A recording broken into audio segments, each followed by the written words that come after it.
Okay guys, I'm going to be doing a review on my Demolition Momentum tires and my Demolition D fat pivotal seat.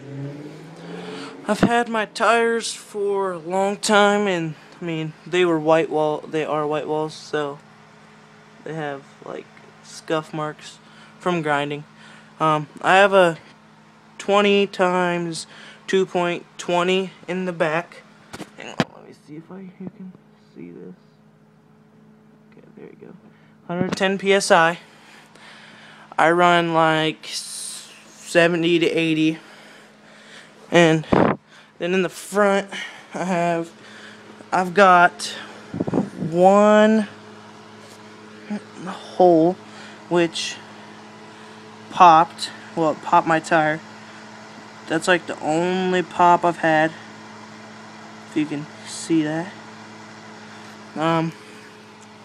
Then I have a 2.35 in the front.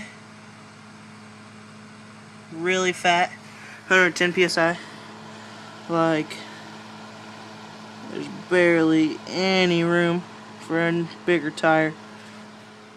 And then my Demolition seat is very comfortable. I've had it about the same amount of time. I think I got them at like the same time. And they're really nice tires and seat are. Seat's really comfortable. No rips, anything. The Allen wrenches, it's kind of hard to get to through there because you tighten it through there. But that's a review on my Demolition Momentum tires and my Demolition D fat pivotal seat.